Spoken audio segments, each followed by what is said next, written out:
तमाम खवातीन जिनको पीरियड साइकिल्स की इरेगुलरिटी का मसला है, साइकिल अपने टाइम पर नहीं आते, डिले होकर आते हैं, और जब पीरियड्स आते हैं तो उनको पीरियड्स के दौरान या पीरियड से पहले बहुत पेन होती है। इसके अलावा उनके एग्स की क्वालिटी पुअर है, पॉलीसिस्टिक ओवेरियन सिंड्रोम का मसला है उनको, और उनको प्रेगनेंसी नहीं हो रही, वो कंसीव करना चाह रही हैं लेकिन उनके अच्छी क्वालिटी के एग्स नहीं बन रहे। और इसके अलावा अगर कुछ खवातीन ऐसी हैं जो कि मीनोपॉज में से गुजर रही हैं लेकिन उनको हार्मोनल डिस्टर्बेंस का इशू हो रहा है, तो ऐसी सारी खवातीन के लिए आज मैं एक होम रेमेडी लेके आई हूँ जो कि बहुत ही इफेक्टिव है आपके हार्मोन्स के बैलेंस को ठीक करने के लिए। ना सिर्फ ये कि ये बिल्कुल एक नेचुरल रेमेडी है, ये सेफ भी है, इसके साइड इफेक्ट्स भी नहीं है आपके लिए। इसके हार्मोन रेगुलेट करने के अलावा भी बहुत सारे बेनिफिट्स हैं और हार्मोन्स को ये बहुत अच्छे तरीके से रेगुलेट करती है। तो आप में से जो लोग बहुत ज्यादा मेडिसिन लेकर थक चुके हुए हैं लेकिन उनके हार्मोन्स ठीक नहीं हो रहे, तो एक बार वो ये होम रेमेडी भी लाजमी इस्तेमाल करें। अस्सलाम वालेकुम, welcome to my YouTube channel. This is me doctor Abira Ali, gynaecologist. आज का टॉपिक थोड़ा सा टेक्निकल है आप लोगों के लिए, लेकिन वो तो जी हाँ, इस होम रेमेडी का नाम है सीड साइक्लिंग। आपने इसका नाम सुना होगा, सीड साइक्लिंग, लेकिन टेक्निकल बात इसमें ये है कि इसको आपने यूज कैसे करना है और ये वर्क कैसे करती है, क्योंकि इसमें आपने 4 मुख्तलिफ तरह के बीज इस्तेमाल करने होते हैं और इसमें आपने ख्याल ये रखना होता है कि आपने पीरियड्स के स्पेसिफिक डे में स्पेसिफिक बीज इस्तेमाल करने हैं। वो मैं आपको आज की वीडियो में डिटेल से गाइड करूंगी, वीडियो को कंप्लीट देखिएगा। अगर आप मेरे चैनल पर नए हैं तो चैनल को सब्सक्राइब कीजिएगा और बेल आइकन को प्रेस करें ताकि ऐसी इंफॉर्मेटिव वीडियोस आपको फ्यूचर में भी मिलती रहें। तो सबसे पहले मैं आपको बताती चलूं कि पॉलीसिस्टिक ओवेरियन सिंड्रोम 5 से 20% खवातीन को अफेक्ट करती है। इसमें बेसिकली होता क्या है कि आपके हार्मोन्स की रेशो जो होती है वो डिस्टर्ब हो जाती है। जो FSH और LH हार्मोन्स होते हैं इनकी रेशो 1:1 होनी चाहिए नॉर्मली, लेकिन ल्यूटिनाइजिंग हार्मोन इसमें ज्यादा हो जाता है और FSH हार्मोन कम होता है LH की निस्बत, जिसकी वजह से इंसुलिन रेजिस्टेंस होती है, मेल हार्मोन्स का लेवल ज्यादा होता है और आपके पीरियड्स इरेगुलर होने शुरू हो जाते हैं, आपके फेस पे एक्नी होने लग जाती है, हेयर ग्रोथ होने लग जाती है, आपका हेयर फॉल स्टार्ट हो जाता है और लॉन्ग टर्म में जाके आपको डायबिटीज, हाई ब्लड प्रेशर और कोलेस्ट्रोल जैसे प्रॉब्लम्स भी हो सकते हैं। तो ये इतनी खतरनाक बीमारी है, इसलिए इसको मैनेज करना बहुत ज्यादा जरूरी होता है। तो इन हार्मोन्स का बैलेंस होना बहुत ज्यादा जरूरी है आपके रिप्रोडक्टिव सिस्टम की हेल्थ के लिए और आपकी जो मेटाबॉलिक हेल्थ है उसके लिए। तो फीमेल की बॉडी के अंदर 2 तरह के हार्मोन्स बनते हैं, ईस्ट्रोजन और प्रोजेस्टेरोन। अगर हम मेंस्ट्रुअल साइकिल को देखें तो एक नॉर्मल जो औरत होती है उसके मेंस्ट्रुअल साइकिल की एवरेज लेंथ 28 डेज होती है और 28 डेज में 4 मुख्तलिफ तरह के फेजेस आते हैं फीमेल की मेंस्ट्रुअल साइकिल में, जिसमें से पहला फेज होता है मेंस्ट्रुअल फेज। मेंस्ट्रुअल फेज वो होता है जिसमें फीमेल को पीरियड्स आते हैं, तो डे 1 से लेके डे 7 तक का जो टाइम होता है वो मेंस्ट्रुअल फेज होता है।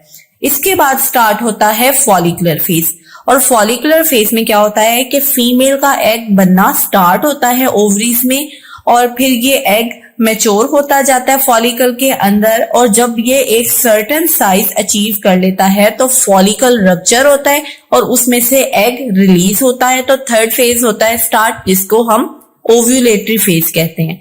तो जब ओव्यूलेशन हो जाती है तो उसके बाद फीमेल का 4th फेज स्टार्ट होता है जिसको ल्यूटियल फेज कहते हैं, और ल्यूटियल फेज में प्रोजेस्टेरोन हार्मोन ज्यादा होने लगता है। तो फॉलिकुलर फेज में ईस्ट्रोजन हार्मोन ज्यादा होता है जिसने एग को मैच्योर करवाना होता है, ग्रो कराना होता है, और ल्यूटियल फेज में प्रोजेस्टेरोन हार्मोन ज्यादा होता है जिसका काम ये होता है कि फीमेल की बॉडी को प्रेगनेंसी के लिए तैयार करना। तो प्रोजेस्टेरोन हार्मोन जो यूट्रस की अंदर वाली लाइनिंग यानी एंडोमेट्रियम होती है उसको डेवलप करवाता है ताकि ये एग जो अभी रिलीज हुआ है ओव्यूलेशन के दौरान अगर ये स्पर्म के साथ फर्टिलाइज कर जाता है तो ये फर्टिलाइज्ड एम्ब्रियो यूट्रस की वॉल के साथ अच्छे तरीके से इम्प्लांट हो सके और ये प्रेगनेंसी को अच्छी सपोर्ट मिल सके। तो इस सारे फंक्शन के लिए अच्छी अमाउंट में प्रोजेस्टेरॉन होना जरूरी है।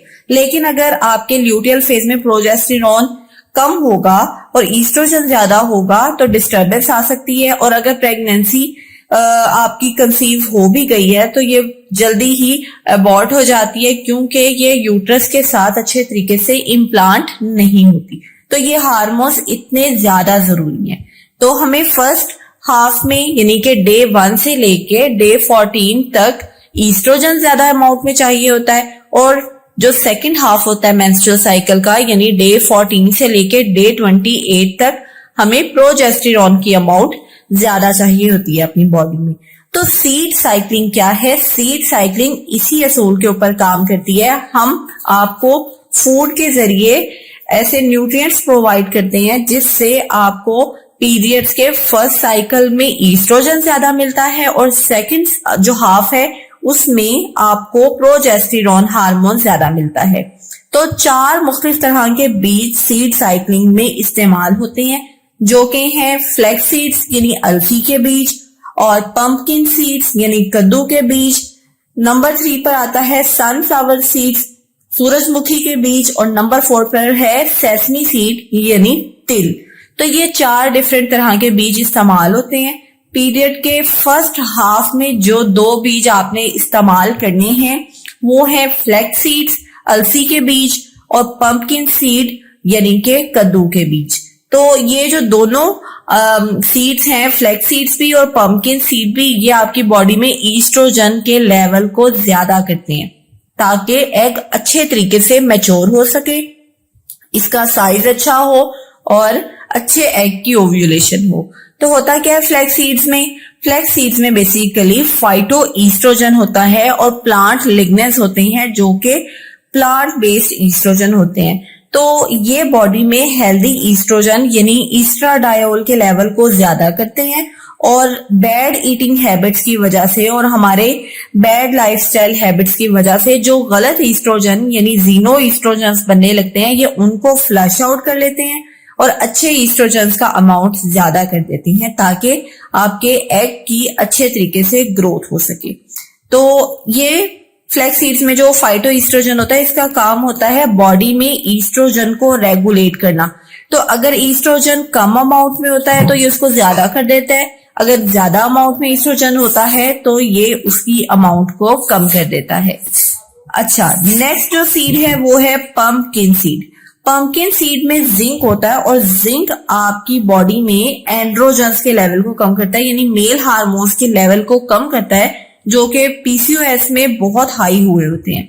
इसमें ओमेगा 3 फैटी एसिड्स होते हैं जो कि आपके मेंस्ट्रुअल साइकिल की रेगुलरिटी को बेहतर करते हैं। तो ये दोनों सीड्स बहुत इंपॉर्टेंट हैं आपके मेंस्ट्रुअल साइकिल के फर्स्ट फेज में। इनको यूज करने का क्या तरीका कार है, आपने दोनों का एक एक चम्मच लेना है। एक खाने का चम्मच फ्लैक्स सीड्स लेने हैं, एक खाने का चम्मच आपने एक दिन में पंपकिन सीड लेने हैं, और इनको आप मोटा मोटा ग्राइंड कर सकते हैं और आप इसको अपनी फूड के ऊपर, अपने सालन के ऊपर, सैलेड के ऊपर स्प्रिंकल कर सकते हैं।